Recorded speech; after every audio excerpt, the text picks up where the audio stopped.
Hey guys, and welcome back to another episode of Everquest Old School. And tonight I am over in Unrest playing my Cleric, who happens to be level 22. And he's not the greatest outfit, but he does have some pretty decent gear for his level.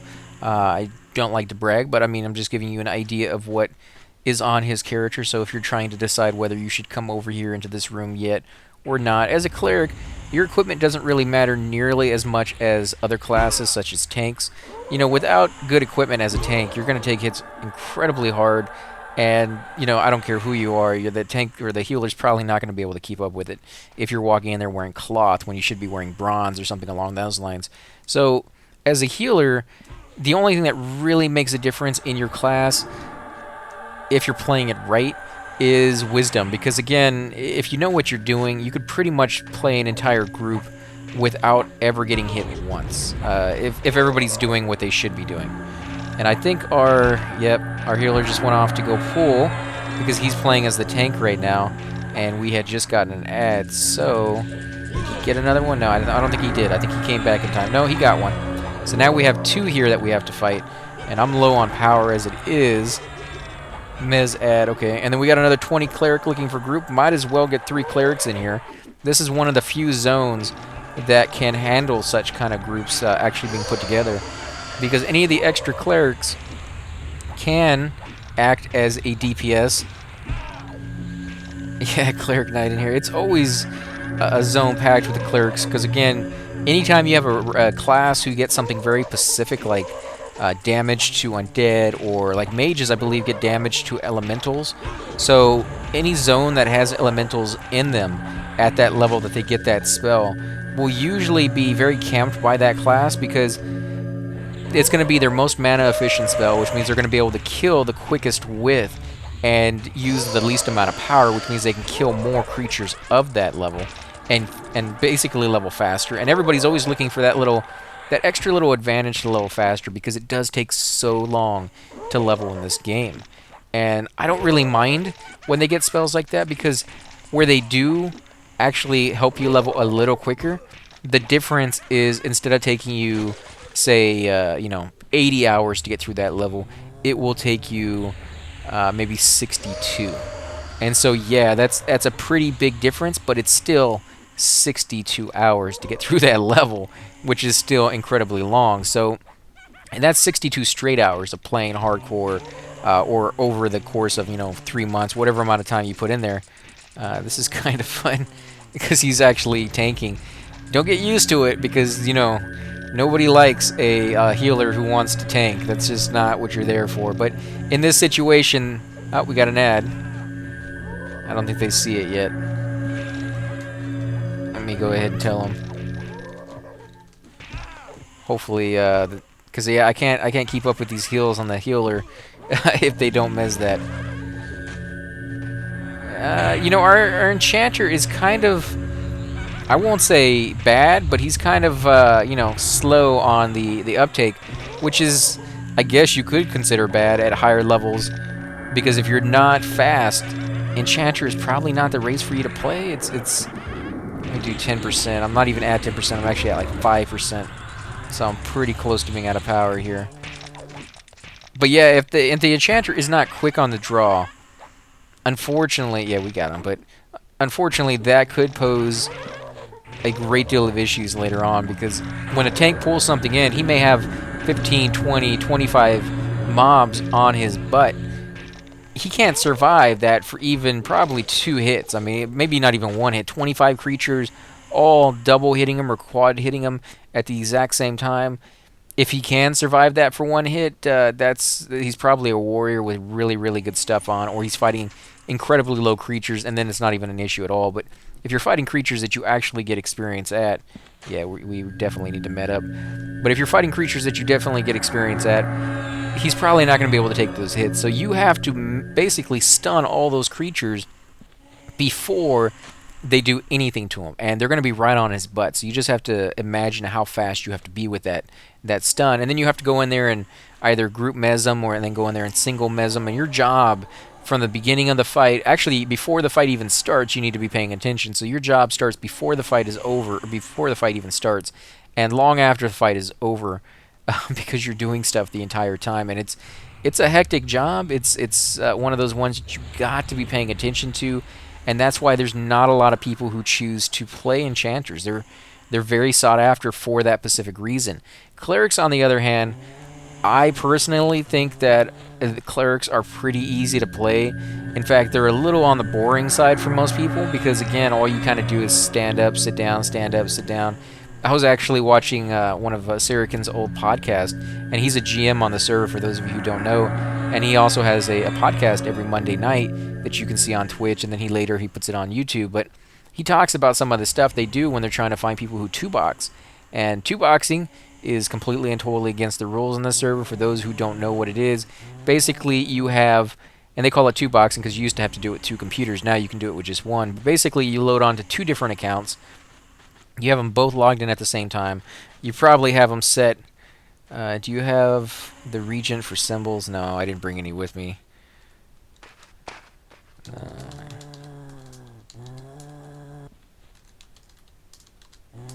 I can't type in the dark, man.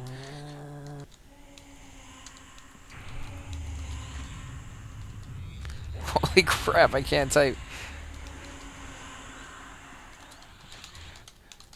And I'm not really that poor. I guess I am, but I'm not.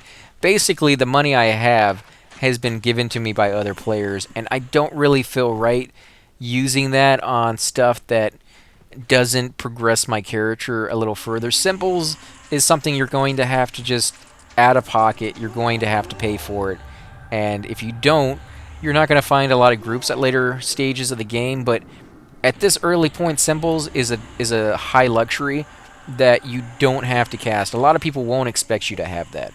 If they know you're a twink, well then yeah, you should have the stuff to cast your symbols. Anybody want any of the bronze? I definitely will take some if nobody wants it.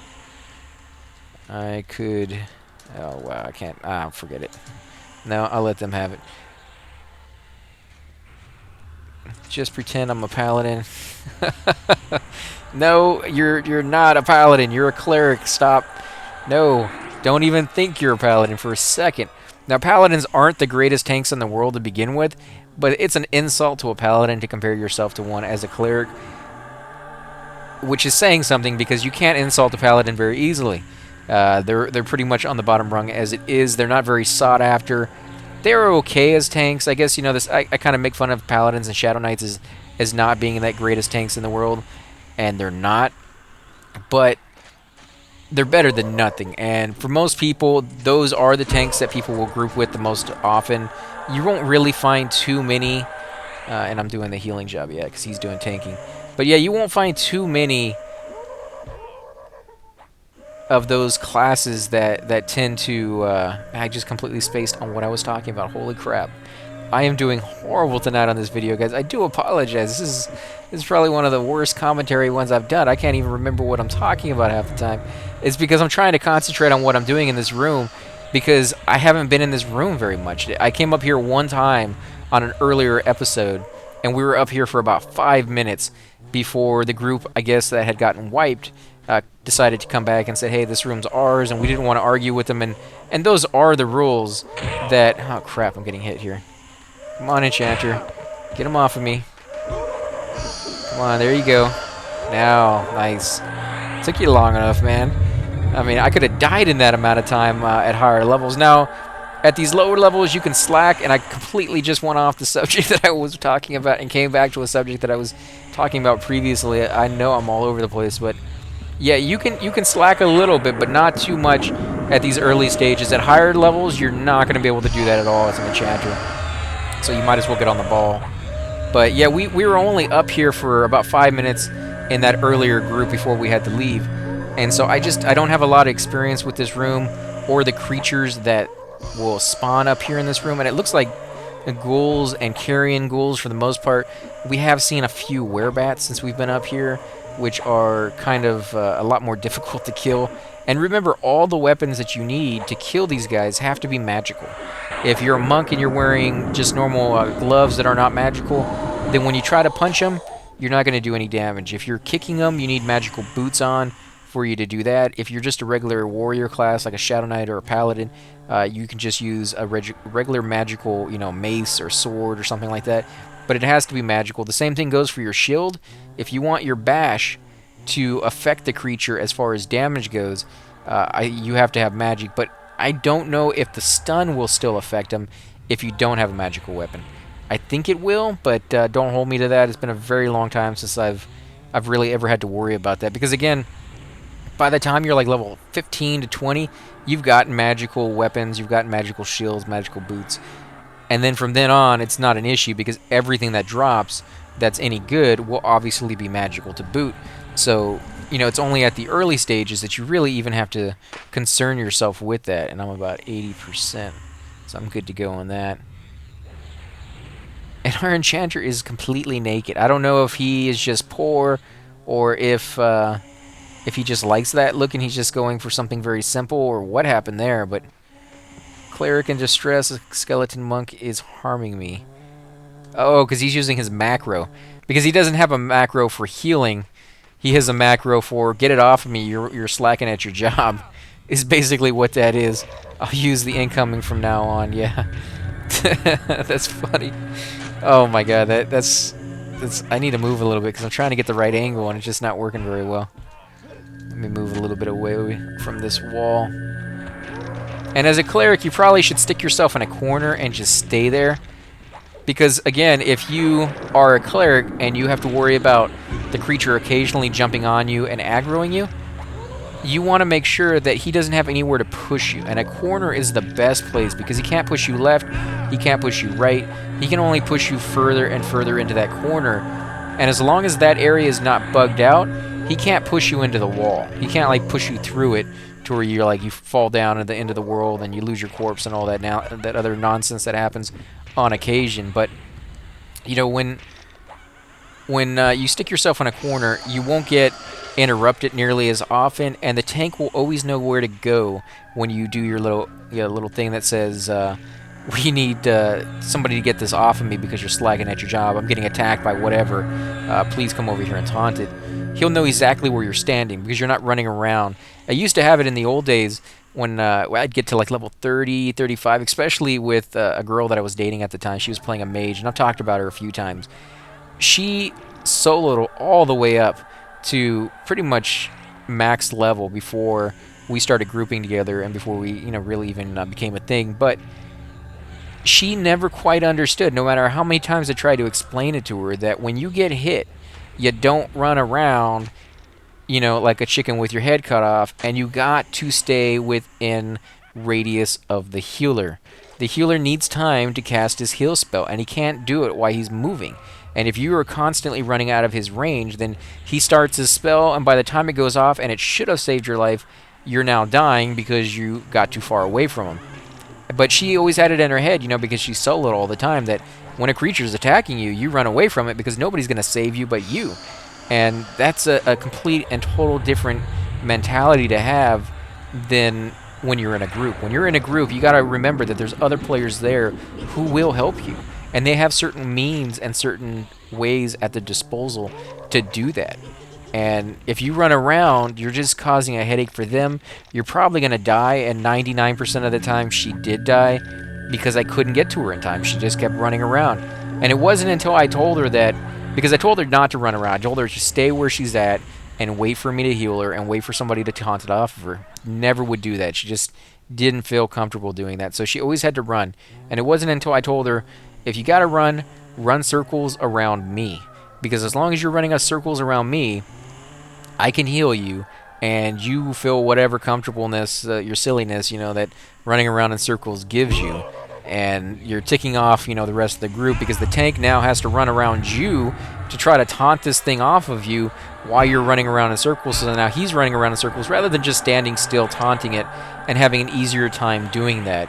He's having to deal with your silly run around in circles, which is funny to watch for a little while until you realize that because you're doing that, you may cause the fight to go on longer than what should go on, and therefore spawns that normally would not be an issue are now becoming issues because it's taking so long to kill these things. And if you manage to run around in a circle and you get charmed or feared in the wrong spot, instead of running into like a corner, because there's actually rooms that people will say, sit in this corner, and if you get charmed or you know, feared or something like that, make sure you have slow on. Make sure you turn your run off and go to walk. And if you can crouch, so much the better. Normally you can't though, but if you can, you'd be going even slower. But if you're over here in this corner when you get feared or charmed, you'll move over and you're basically walking to this corner and keep walking to this corner. But if you're running around in a circle, there's never any set pattern to what's going to happen to you. So you could get very, very unlucky and get feared at the wrong moment and go flying out the door. And right outside the door may be perfectly safe, but right down the wrong corridor as it's actually spawning. Now, not only are you dead, but chances are I'm going to die because I healed you while you were getting hit because I didn't realize you had run out the door and I had already cast my heal spell and I wasn't able to cancel it in time. And now because I have aggro, they're going to come charging into the room. Everybody else is going to get aggro, and now you just wiped out the entire group because of that. And it may sound like one of these things where like all these things have to go badly. Well, guess what? They did constantly with her in those areas, and I was always the one who was. First of all, they knew she was there because of me. Like we both joined at the same time, and people who grouped with me knew me quite well. I didn't usually do too many pickup groups at a certain point. Or pugs for short, for those of you who are not aware of the term. It's just pug is for pick up group. But I didn't really do those after a certain point, and respawn here soon, I suspect. Well, our healer is doing a better job of remembering the spawn timers than the guy who was here before. That was actually a tank. That's pretty sad. That's totally sad.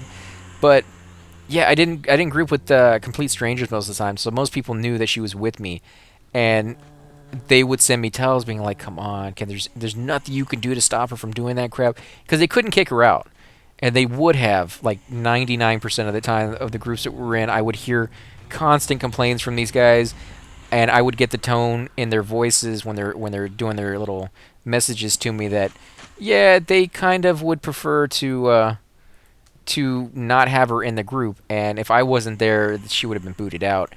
I felt sorry because she wasn't doing it on purpose necessarily. Yeah, she wasn't listening and she wouldn't cooperate, but she soloed her entire existence on Everquest, and coming up with habits like that, it's very, very hard to break them. I know that because I kind of have the reverse. I'm so used to grouping that I don't know how to solo really compared to most people.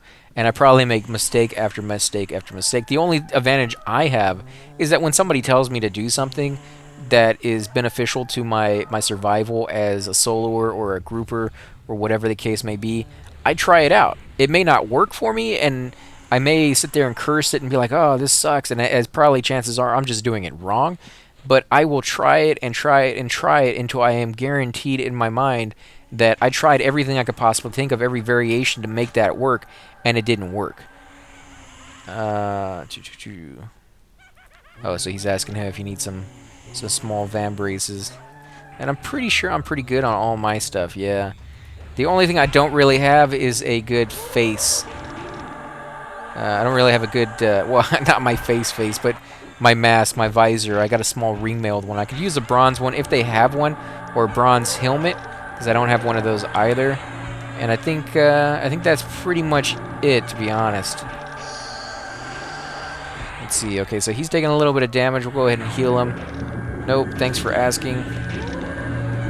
The cool thing about this, though, guys, is you will notice that I'm no longer using my hotbar things over here. I am using the hotbar. I'm not using my spell bar. I'm using my hotbars. I'm using the numbers to cast my spells. And the reason I say it's cool is because you got to get used to using that around this level. You probably should have done it earlier, but I didn't because I wanted to show you what spells I was using. I wanted you to get accustomed to seeing me click on them and how often I clicked on them and when I cast it and when I didn't and all the mistakes that I was making. But now, you guys should be very accustomed to what spells I am using, and you need to you need to get used to using your number keys. Or if you happen to have one of those really, really cool MMO mouses, they're amazing. They have like 60 buttons on them, and you can program them to do all sorts of different things. Those are really, really good.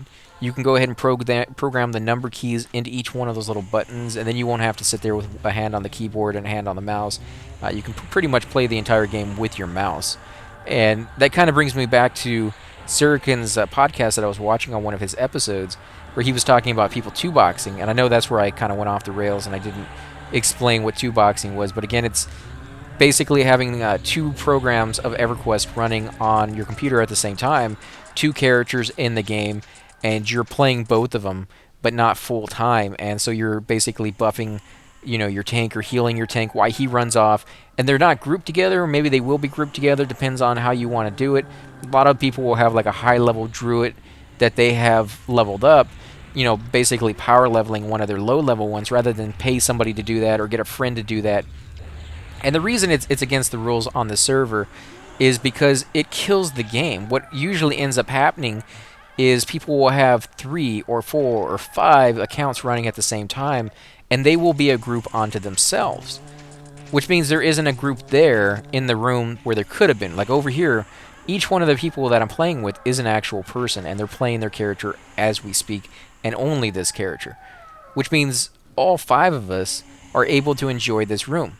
Whereas if you allow 2-boxing or 6-boxing or 47-boxing, whatever the case is, you could have one guy camp this entire zone, and all the other players who want to come over here and enjoy the zone never get to because it's already camped. And that one guy may be able to make tons and tons of plat, and he may be able to get some of the greatest items in the game because he's sitting there doing all this stuff himself. But again, he's by himself, which is not what this game is about. It's an MMO. It's a community game. It's about, talking to other players and being around other players and getting to know people and just knowing that you have to have their help to do pretty much anything in this game.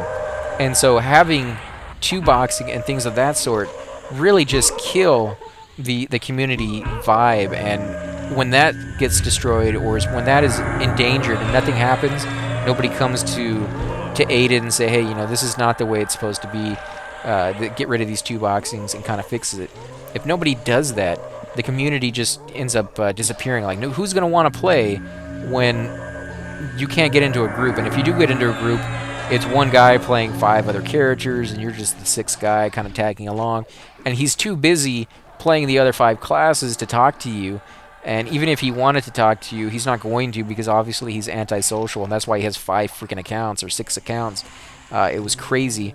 The only reason Sony really allowed any of that to go on, you can hear horror stories online of all the people who did that kind of stuff and got taken advantage by people, and Sony didn't do anything about it.